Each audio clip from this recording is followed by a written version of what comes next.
प्रवर्तन निदेशालय के पूर्व अधिकारी और सरोजनी नगर से भारतीय जनता पार्टी के विधायक राजेश्वर सिंह इस वक्त मेरे साथ मौजूद हैं। राजेश्वर जी, आपने जब पुलिस की सेवा में थे तो अतीक अहमद पर बड़ी कार्रवाइयाँ की थी, आपका अनुभव क्या था? किस तरह के एक्शंस लिए थे आपने उस वक्त? नहीं, अतीक अहमद को हम लोगों ने गिरफ़्तार किया था। उस टाइम वो विधायक थे, उनको गिरफ़्तार किया था। लखनऊ से गिरफ़्तार करके ले गए थे, इलाहाबाद में फिर गैंगस्टर एक्ट में बंद किया गया। ज़मीनों पे वो कब्जा कर रहे थे। एक वृद्ध महिला ने कंप्लेंट भी करी थी कि मेरी ज़मीन कब्जा कर ली। बाद में उनके ऊपर एनएसए लगाया गया था। काफ़ी समय तक जेल में थे। वो एक संगठित माफिया के रूप में कार्य कर रहे थे। पुलिस ने उनकी खिलाफ़ कार्रवाई करी, उनके गैंग चार्ट बनाया, हिस्ट्री शीट में उनको डाला और पुलिस लगातार प्रयास करती रही। आमतौर पे ऐसा देखा कि ऐसे माफिया के खिलाफ़ गवाही कम मिलती है।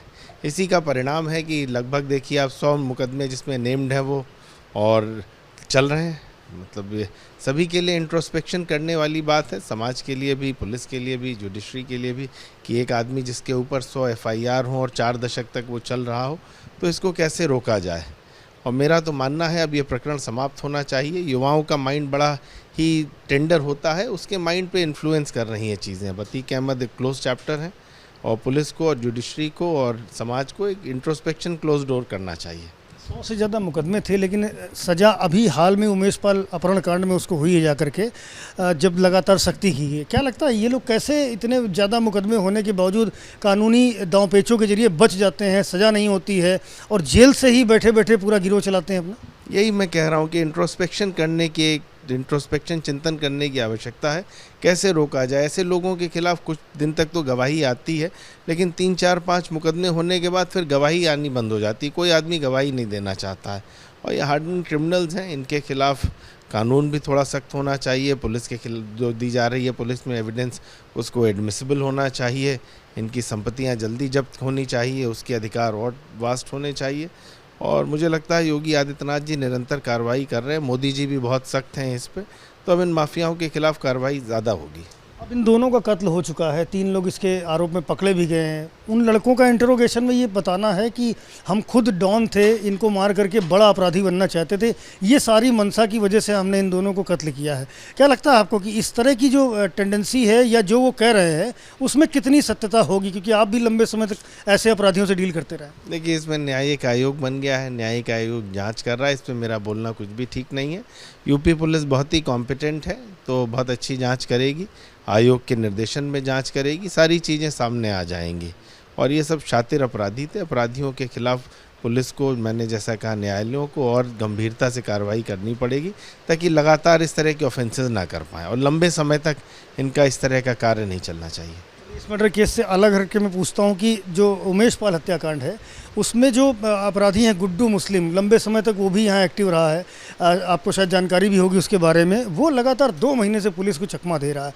इतना शातिर कैसे कोई अपराधी हो सकता है? क्या उसके दिमाग में चलता है? किन चीज़ों का वो ख्याल रखता है कि आखिरकार 2-2 महीने तक यूपी पुलिस, यूपी एसटीएफ उसका पीछा कर रही है और नहीं पकड़ पा रही? मुझे लगता है जल्दी पकड़ा जाएगा। मोबाइल वगैरह बंद कर लिए होंगे, लोकेशंस नहीं मिल रही होंगी। अब इलेक्ट्रॉनिक सर्विलेंस मीडिया में इतना छप चुका है, लोग, अपराधी भी बहुत होशियार हो गए हैं, शातिर हो गए हैं, लेकिन पुलिस ट्रेस कर रही है। मुझे लगता है जल्दी पकड़ा जाएगा। इसकी संपत्तियों की तमाम जानकारी मिल रही। प्रवर्तन निदेशालय ने भी लगातार रेड करी है। कई लाख रुपए के कैश, ज्वेलरी और करोड़ों अरबों रुपए का जो साम्राज्य है, उसका आर्थिक साम्राज्य, वो सामने आ चुका है। क्या लगता है इस पर किस तरह से कार्रवाई होनी चाहिए? क्योंकि आप प्रवर्तन निदेशालय में लंबे समय तक रहे भी हैं और आपने भी ऐसे कई सारे बड़े नामों के खिलाफ बड़ी कार्रवाइयाँ की है। हाँ, मैंने जब था मैं तो इन लोग के खिलाफ कार्रवाई चल रही थी, मुकदमा मनी लॉन्ड्रिंग एक्ट का कायम हुआ था। ईडी देखती है कि अपराध से कितना पैसा कमाया गया है prevention of money laundering act में, वो पैसा कहाँ इन्वेस्टेड है, किन लोगों के पास इन्वेस्टेड है, अपने नाम पे है, परिवार के नाम पे है, बेनामी नामों पे है। तो ईडी उसमें बहुत ही सिस्टमेटिक जाँच करती है, बैंक डिटेल्स देखती है, कंपनीज देखती है, असेट्स देखती है, असेट्स को बेच के कहीं और इन्वेस्टमेंट तो नहीं किया गया। तो ईडी एक गंभीर रूप से जाँच कर रही है और मुझे लगता है फर्स्ट राउंड अटैचमेंट कर दिया है।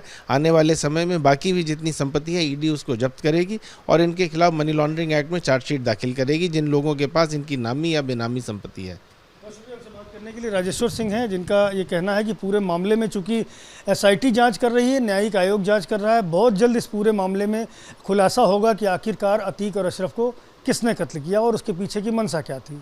कैमरामैन फैसल के साथ संजय त्रिपाठी, एबीपी न्यूज़, लखनऊ।